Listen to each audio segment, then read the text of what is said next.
Hi, I'm Joe, and this is the Decahedron RPG Podcast.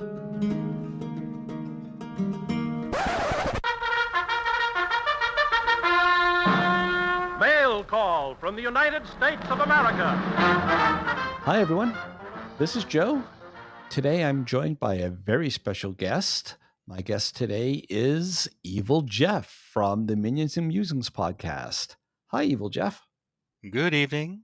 If you all were listening last month before, I don't know, we did a giveaway and Evil Jeff was our winner.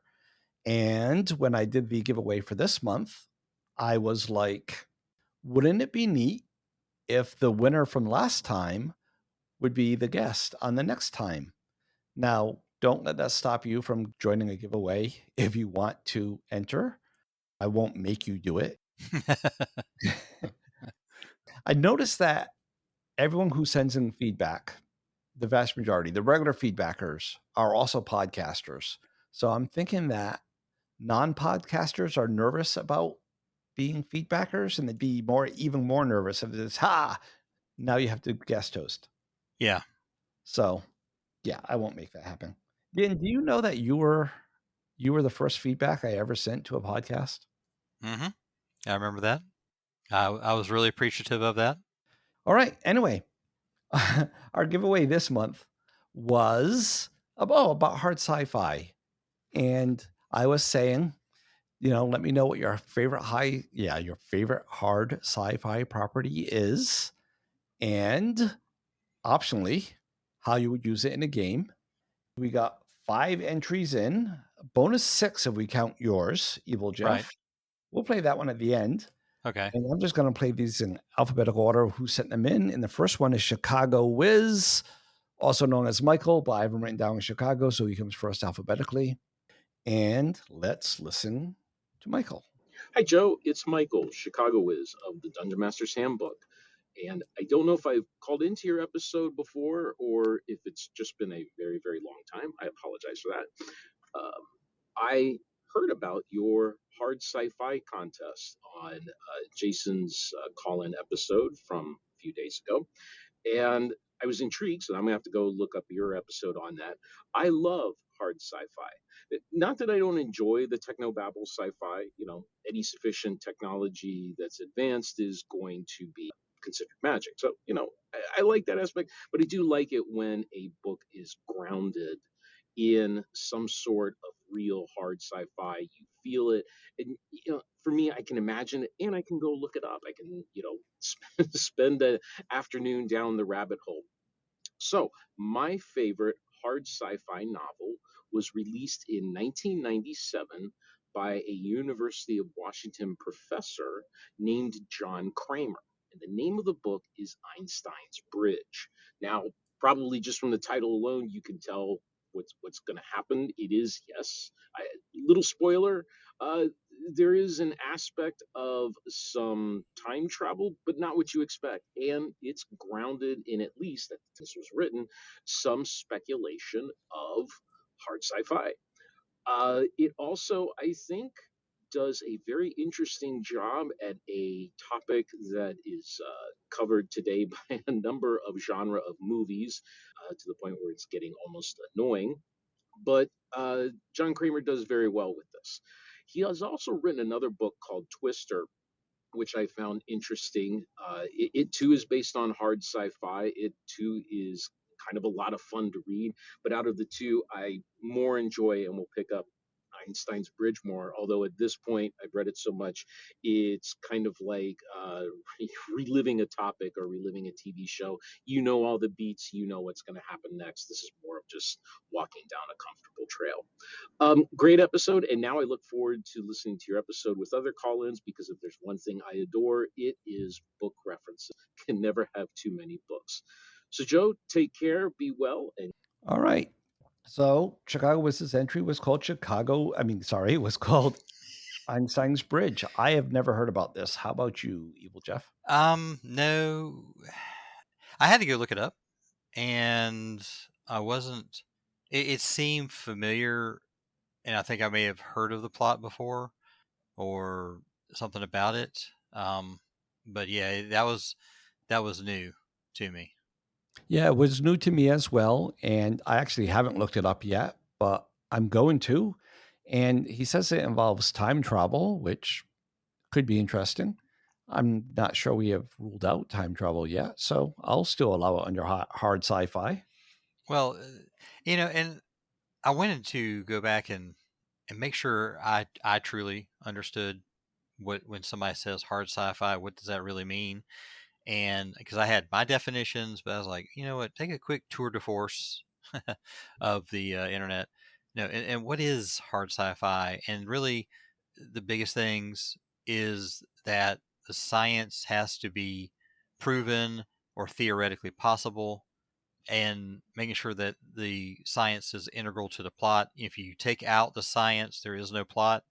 And one of the greatest examples was, yeah, Frankenstein. You take out the science, what do you got?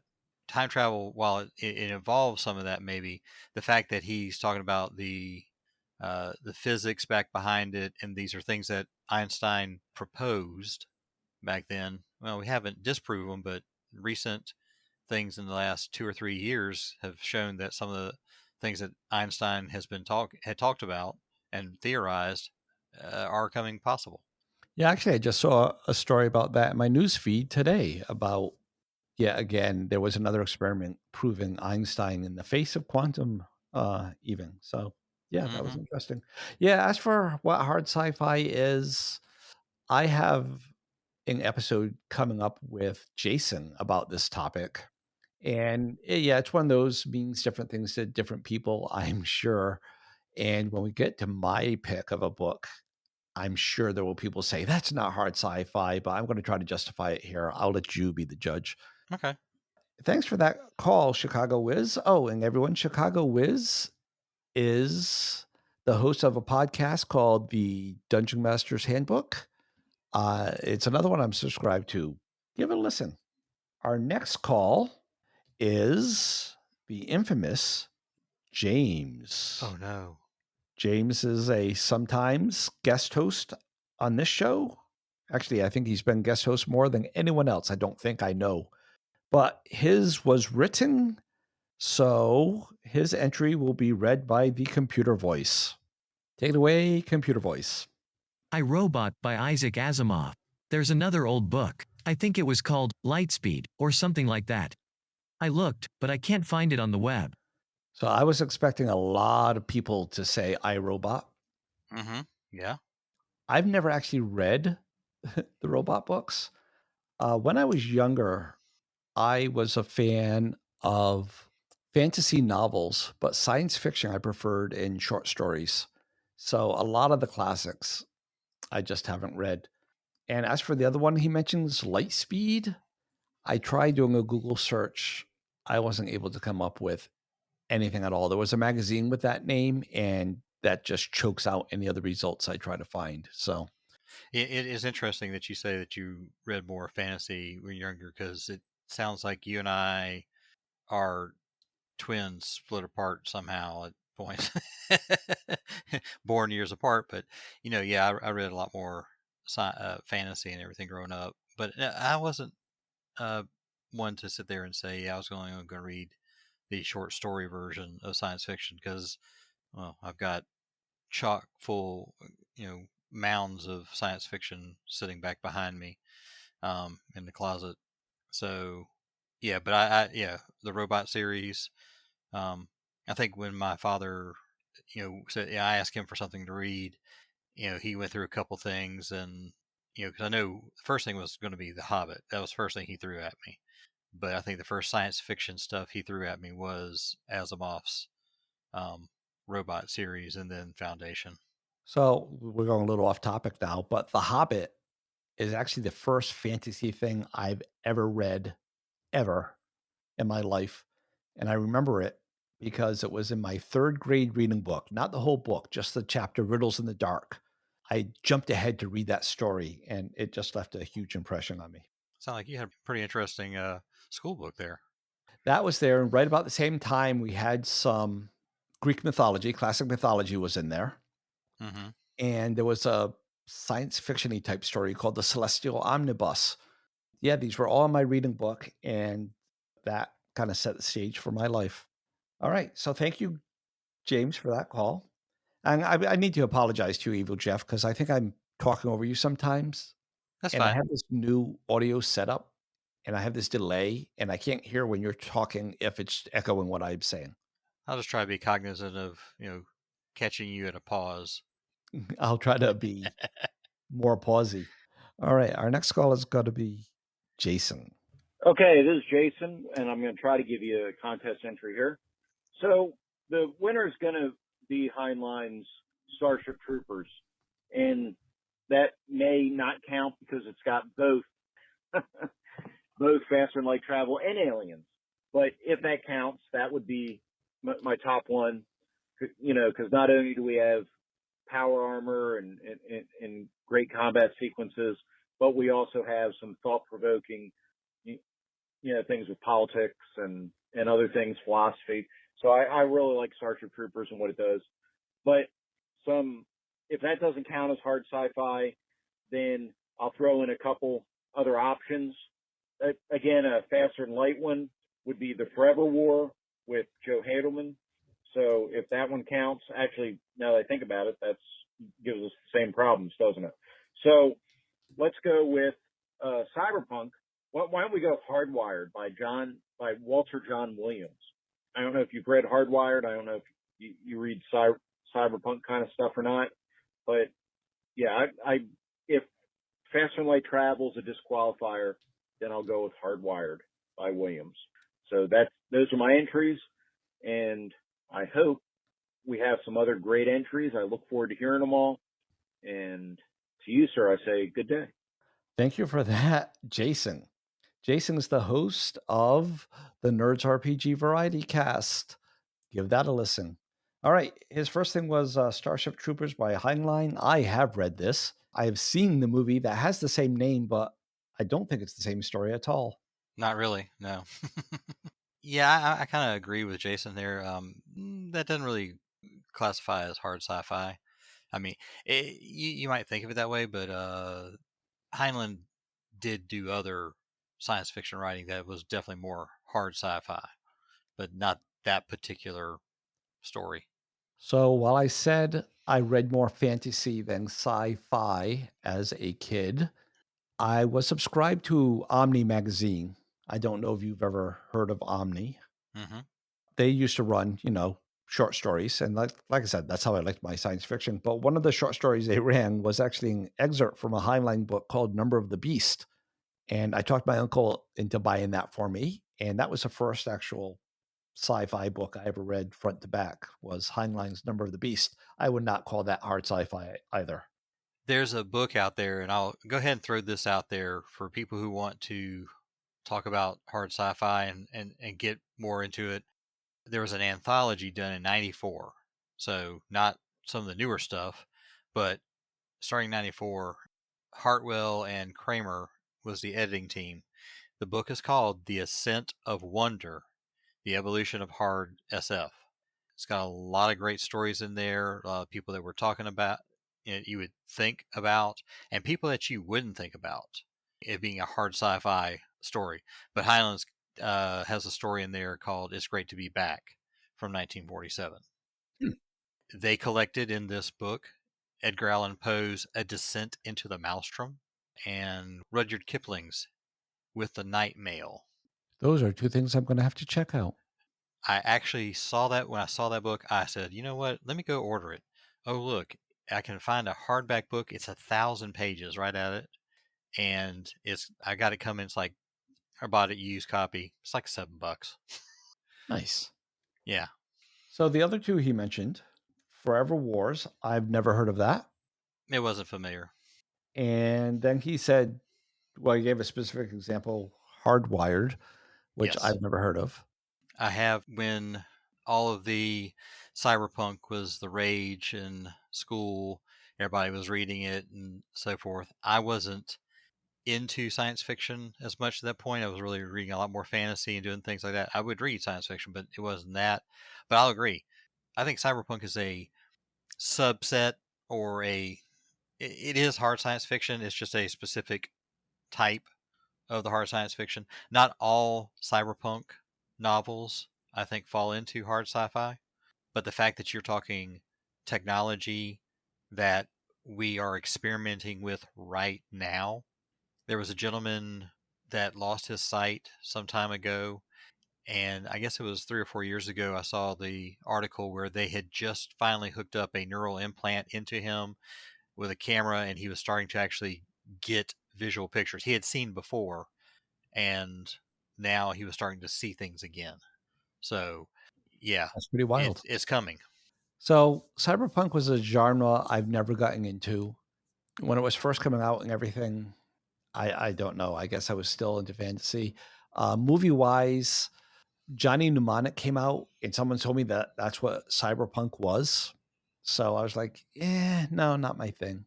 But recently, just a couple weeks ago, in fact, my wife and I watched a cyberpunk series on Amazon. It was called The Peripheral. Yes. Oh my goodness. So yeah, my wife and I just watched that, like I said, a couple weeks ago. Involves some time travel, involves cyberpunk stuff. It was actually an enjoyable show. Did both of you like it? Yes. Is that an unusual thing, or She and I have very aligned tastes. So no, that's not uncommon at all. they overlap? Not all the same, but they overlap enough. Yes. Yeah. Okay. Well, thank you for that call, Jason. Our next call is Carl from the GMologist podcast. Take it away, Carl. Hey, Joe and James, listening to Dodecahedron podcast, and I heard there was a contest, and I love your little snippets. Just FYI, I always try to get my podcast in at around a half an hour, and it never works. And I love that your alls is about 20 to 30 minutes, which is and sometimes less, which is great. So my entry for the hard sci-fi is Revelation Space by Alistair Reynolds. He has a whole trilogy, but the first book itself is I love the book. I love for sure that it's like near. It seems like it's like near future sci-fi versus very far in the future sci-fi. No faster than light travel, and travel is slow in space. I love that, and there's a lot of other aspects about this hard sci-fi entry. But Revelation Space by Alistair Reynolds. And that was another book I've never heard of. I want to say that I had run across it from a friend because as I got to peeking online and looking at it, it sounded familiar, but it's been long enough because that's publication date on that is 2000. So that's far enough back in my memory that I can't quite remember. The other thing I wanted to address real quick was Carl's comment that he loves my little snippets, my short shows. And I appreciate that, Carl. I kind of feel like a failure, though, because when I started the show, the intent was like 10 to 15-minute shows, and I've given in. I've gone longer. And recently, I've done like 2 45-minute shows. So I fear that the dark side is taking over. No, it's just you just have to get into a habit of being focused on something and trying to keep down the chatter. But sometimes it's that extra chatter that makes it worthwhile. So Yes. you kind of have to see how the show works. But yeah, I like Carl's show as he goes on talks a lot of the games that he comes up with and he plays and hearing about it, and I'm like, yeah, that's some good stuff there. So, confession, I've never listened to Carl's show until I got this call. I gave an episode a listen. I like what I've heard so far. I still need to listen more. Yeah, I've got to get back into it. But back to the book there. The fact that it is the novelist Alistair Reynolds has a PhD in astronomy and worked for the European Space Agency. I'm like, dude, this is somebody that knows what they're talking about. Unlike a lot of the early science fiction writers and so forth, that knew a fair amount. They were not scientists. Here we got a scientist in writing a book that seems to be pretty well received because it was on a BAFTA award list. So, funny little story here. I work with some scientists, and one of them one day was saying, I'm writing a book. And in the back of my head, I'm like, yeah, whatever. Everybody writes a book. Talk to me when you get it published. I didn't say that, but that's what was in my head. And sure enough, it got published. And then he wrote another book. And then he was saying, Brad Pitt is offering me a lot of money for the movie rights for my book. No. And I'm like, bastard. But he's like, they'll probably never make it. They'll just probably shelve it. And I'm like, yeah, probably.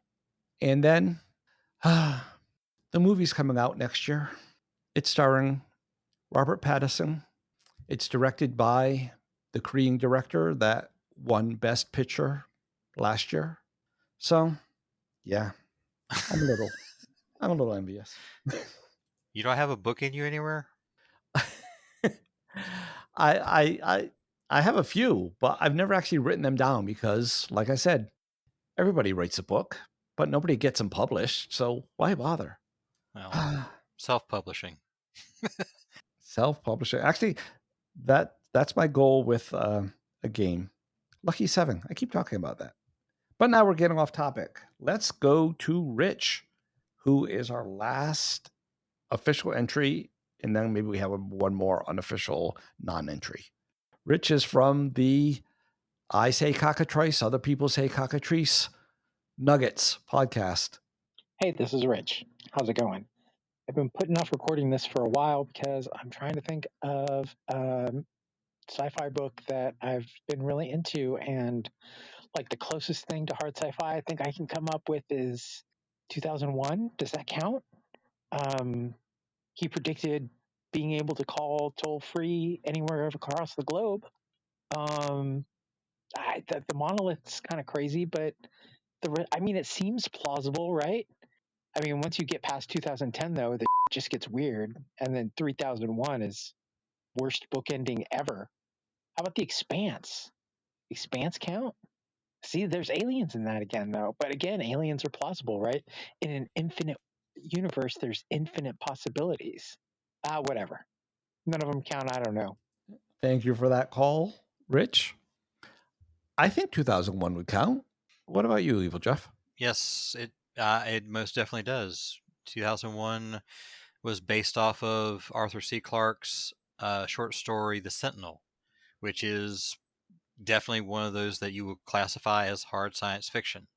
I know he said, aliens, does that discount it? Well, that's not, I don't think aliens discount I guess it's how we interact with the aliens or they interact with us that really describe it, because Ringworld by Larry Niven, that's always thought of as hard sci-fi, and that's got pretty much alien races along with humans. So, well, I was going to say what Robert Heinlein again. That movie. No, not Robert Heinlein. Carl Sagan, the movie with Jodie Foster, Contact. I would call that hard sci-fi. Yeah, and that's definitely involves aliens. When we get to my favorite sci-fi book, and the second, my favorite hard sci-fi, I call it hard sci-fi, definitely involves alien. So, what was his last book though? It just went out of my head. It went out of my head too. The second book was The Expanse, a series by James S.A. Corey. But yeah, he was talking about aliens. Yeah, that one. I think that was fine. It as long as when it doesn't get implausible. If the aliens are, destroying physics as we know it, going outside the laws that we understand, then I think that's when it becomes more regular sci-fi and such, not really hard anymore. Yes, or even bordering on science fantasy or... Yeah. All right, so that's it for our official entries. We do have this one other call that's a non-entry. I think you know who this is, Evil Jeff. Joe, it's Evil Jeff. Latest contest, I want to go ahead and put forth saying that I am not eligible since I won the last one, and odds are that I probably already have the book that is your favorite in the collection. of books that I have from my father. So I'd rather somebody else win this time around anyway. But barring that, I do want to say what my favorite hard science fiction would be. And it's going to be Asimov's robot series. The robot, I, Robot, which is a collection of short stories, and then the two novels, Caves of Steel, and the other one, which I cannot think of the top of my head, which have the robot with a positronic brain, Daniel Olivaw, and then the human detective in there. And it was really interesting as I started to think about this one that those robot books, specifically the iRobot and any of the stories about Daniel, they're really more or less a mystery novel or short story with science fiction trappings. Yeah, I mean, it's a robot just going out and doing detective work, but isn't that what the mystery novel is? A detective novel? Just because it's a robot, does that change the fact that it's a detective story or something like that?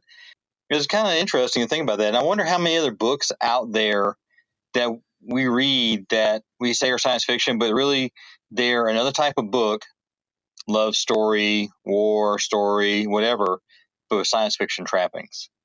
Food for thought. Have a good evening. I totally forgot the other part of the entry that you asked for was how would you use that property or what RPG would you use with that property? And since I am postulating that the robots novels are more or less mysteries, something like Gumshoe might be a good one since that does detective work. I think a more narrative game works. So Fate or Fudge, which would allow you to do that, but also not preclude you from having some sort of action sequences. That probably would work out pretty well. Something that has a whole bunch of numbers and dials to it, I don't think would be a great game, but something that's a little bit more descriptive narrative that gives you more flexibility probably would be a great thing to try to use with the robot novels. And as I said in the beginning, that was our second person chiming in for iRobot. Never heard the person before. He sounded pretty intelligent to me. As for the classic sci-fi stories all being a member of another genre, I'm going to agree, but I'm going to say I think that's the thing. I think science fiction is just a setting. It's not a story in and of itself. Even when I get to my favorite one in a second, you can make an argument that it's really a legal drama. When you think of Gattaca, which I think is an awesome science fiction movie, definitely hard sci-fi, you could really argue that that's a crime novel. Well, a crime story. Yeah. And I think all of these, the story itself is whatever the story is. The hard sci-fi is the backdrop. It's the setting. It's the mechanics that enable it. Yeah, I think I think you said it right. It's the setting. That's probably the better way for me to have, if I had described it properly, that would have been the better way of looking at it instead of saying trappings. But that's close enough for government work at times. And you were the only one to answer the second half of the question. Well, that's because I listen. You said Gumshoe. Yeah. Which I've never played. I've never read. The only thing I know about it is from listening to Ken and Robin talk about stuff, where Robin D. Laws talks about it all the time. And listening to him talking about it, it sounds like I would not enjoy it. I can only say what I've heard Jason talk about it on his show and understanding enough of the mechanics about it to say, yeah, that would be what you would work with it. I think it would do that. But that's also the reason why I brought up Fate and Fudge in that, because I know you do know that system. Yes. Now, those I do know. I'm a huge Fudge fan. There might even be something published out there with my name on it that deals with Fudge. Yeah, I thought that would be good. Another one I always go to is Rhesus. I think Rhesus would work well for that kind of thing. Are you familiar with Rhesus? Only from what you and Jason have talked about on your shows. That's one rule set I don't have and I've not actually looked at. So I have to acquiesce to whatever it is you say about it. All right. I will put a link in the show notes because Rhesus is free. Oh yeah, I guess that is my favorite type of game there. And and it's only like I think it's 8 pages max. It's by S. John Ross. He did a rather clever little thing. Rather than saying, here's the starter edition that's free, here's the full version, he said, here's the full version that's free. Oh, and here's this companion thing if you want it. That's $10. It, it was brilliant. I ended up with both. Yeah, taking a quick look through my PDF stuff, I don't see anything for Reese's, which is surprising if I like free stuff because that's a lot of free things in there right now. I love free stuff.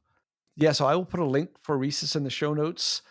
I will also put a link on the Play forums, which is www.decahedron.com/boards. So you want to join the conversation. All right, before we give away the book, Evil Jeff, it is time for me to disclose my favorite hard sci-fi book of all time, and for you to tell me, A, whether or not you really think it's sci-fi, and B, because you laid down the challenge when you said, I probably already have it anyway. You have to tell me whether or not you have it. Yeah, after I said that and thought about it for a while, yeah, I might have spoken too soon. We'll find out. All right. So my favorite hard sci-fi book is from 1962 by H. Beam Piper. It's called Little Fuzzy. Yep. Yes, I have probably all of H.B. Piper's Fuzzy books are back there in the closet. I think, in fact, we have the what was the thing in the 70s? The science fiction book club, the omnibus thing. I think what I have back there is an omnibus edition of all the books. Nice. There were 2 that were published in Piper's lifetime, and then he died. And so other people wrote some sequels, and then years and years later, they found a 3rd one. But all of that's unimportant. The storyline is that there's this dude, his name is Jack Holloway, and he's a miner, an independent miner, looking for these gemstones on this planet that's owned by a corporation.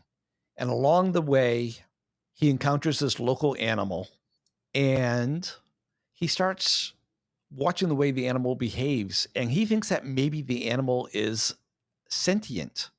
And if it is, by the laws of the Galactic Federation that they live in, that means the corporation can't own the planet. So then the corporation definitely has an interest for these not to be sentient.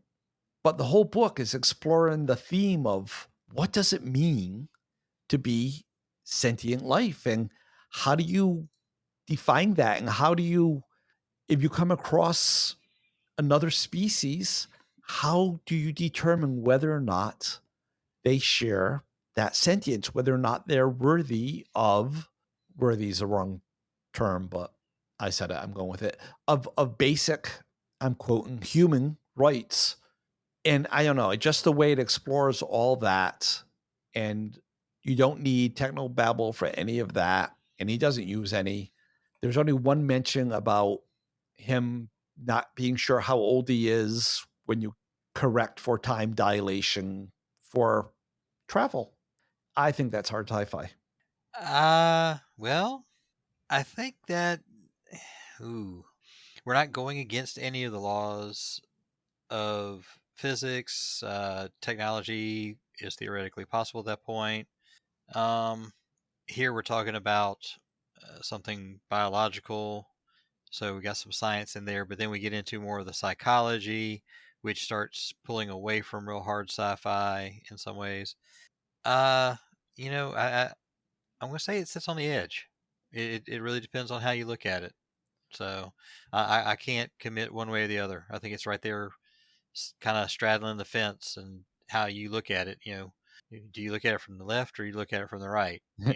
Shows which side of the fence it's on. So when I was in grade school, they taught us science fiction said was man's relationship with technology. If we view the technology as the ability to travel to other planets and star systems, then it's how do we deal with the other life forms that we encounter? And how do we determine whether or not they are equals to us in terms of rights. I see it as being yes, but I can definitely see where other people would say no. Yeah. So yeah, I think it's really a viewpoint on there. But yeah, I can't. I would definitely come down and with a hammer and say no on that. Now, so you like the book and everything. Have you ever read the I shouldn't say alternate book, but a book that was based upon that by Ardath Mehar, Golden Dream? Oh, I have it. Okay. My daughter got it for me for Christmas. I haven't read it yet, but yes, I Okay. have it. Okay. I don't want to spoil it. Then I'll let you read it. Yeah, all I've read are the 3 original Piper books. Okay. And as for the second part of the question, how would I run this in an RPG? I have run this before using Star Trek because that's a natural, because Star Trek, you have the Prime Directive. Which Star Trek? Last Unicorn Games. Okay. That's the only one I've owned. Actually, that's a lie. There was the one by Heritage Models. I have that one as well. I'm not familiar with the Heritage Models. Okay. But yeah, so I've used it as a Star Trek scenario. You're on this planet, you come across this species. How do you determine whether or not the Prime Directive applies? I made a comment in another podcast saying I would not use Star Wars for this because immediately everyone would go to Ewoks. There's a lot of hate for Ewoks, but I kind of like them. Yeah, I mean, I think people looking at the fuzzies and then immediately saying Ewoks is a knee-jerk reaction. You're just kind of looking at the outside surface. They're not the same. No. No, No.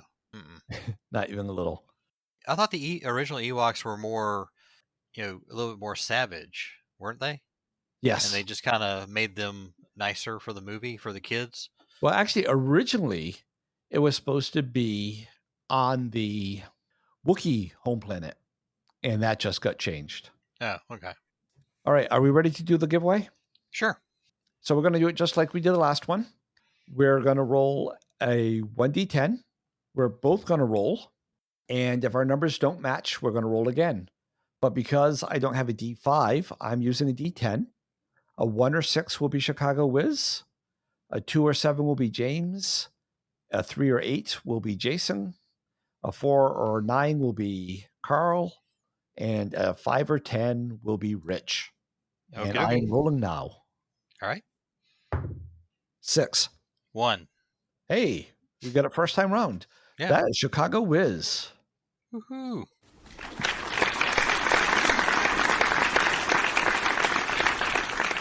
So, Chicago Wiz, aka Michael, get in touch with me. Actually, I will be getting in touch with you. I will be letting you know that you won. If you already have the book or something, we'll arrange something else. Otherwise, I will have a copy sent to you. That's excellent.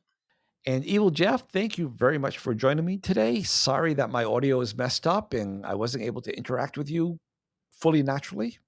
Hey, I appreciate you allowing me on to, record and talk about books. I enjoy that, and I didn't want Jason to be the only other person besides James to talk with you.